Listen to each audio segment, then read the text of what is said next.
Dr. Bankole Johnson is a neuroscientist and the chief medical officer for Adial Pharma. He joins me live tonight from Miami. Dr. Johnson, thank you so much for coming on with us. And I want to share with our viewers that you're familiar with CTE. Tell us a little about your experience with this disease. Well, I've treated several people with CTE, mostly individuals who've been involved in contact sports, boxing, also on the football field. And it's really quite a devastating disease because it is mostly marked by changes in mood and behavior. Individuals develop, are usually described by their families as having changed radically. They usually start to drink a lot of alcohol, sometimes substance abuse problems complicated, as well as the alcohol use disorder. They also develop depression, anxiety, various forms of aggressive types of behavior, either related to themselves or to others. And unfortunately, it's progressive. And currently, we don't have any good treatments for it except to try and alleviate some of the symptoms. And it sounds like that those symptoms and what happens to people with it are what can lead to violence as well. Yes, because really the brain is significantly damaged. Yeah, and the parts of the brain that are most damaged are the areas that are involved in thinking, in reasoning, and also being able to anticipate the consequences of behavior.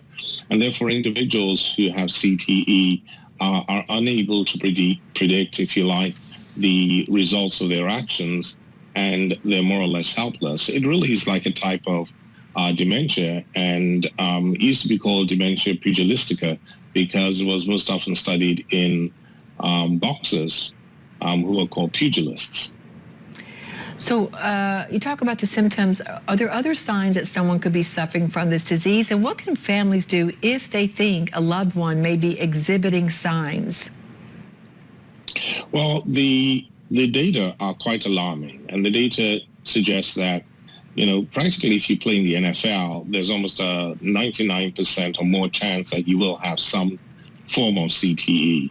And if you play any kind of college football, that rate approaches about a quarter to one half. So it's not really a case of worrying about somebody in the NFL having CTE. Somebody in the NFL who's been playing for a year or two usually has some degree of CTE, and it's really a matter of how severe and how progressive that will be over their lifespan.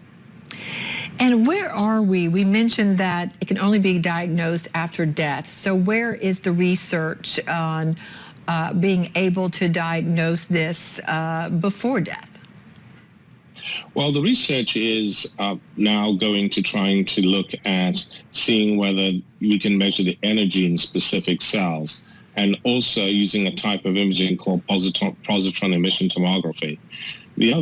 And this basically measures the energy, if you like, and the relationship between the energy in the cells and the blood flow. And basically what you're trying to see are areas in which there is inadequate blood flow and there is swelling in the brain.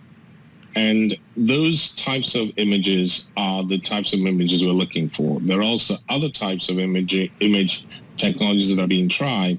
For example, trying to see whether we can develop basically measure the autoantibodies developed to the tau protein, which is produced during CTE. And that's another type of imaging. But none of this is firmly diagnostic for any individual while they're living currently. And even for autopsies, they have to be very specially done to be able to make a full diagnosis of CTE. And we know that certainly the football industries are taking it seriously. There's if you are found to be targeting someone in a game, which is your helmet purposefully collides with another helmet, you're ejected from the game. But how would you say that sports are relating to this or taking this seriously? Because you have to think about young people coming up and playing football and the precautions that are being taken so parents can know that they're safe and that the sport has gotten better with, safety with helmets and et cetera, and playing the sport?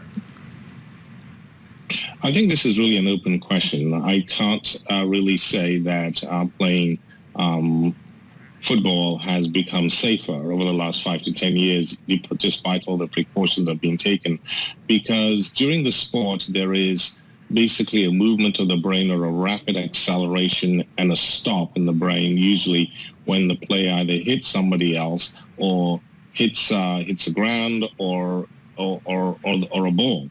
So it's not possible. I think what is likely to happen in the future is that the NFL and other sports in which this might be a problem may have to develop very special helmets to be able to reduce, if you like, the ability of individuals to get CTE, in much the same way as special helmets have been designed for people who are motor racing and having to have some kind of a harness.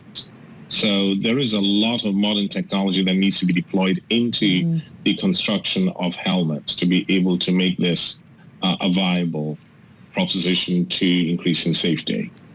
Well, we really appreciate your expertise and insights in this area of research. Thank you so much for coming on, Dr. Bankole Johnson, for us from Miami. Thank you.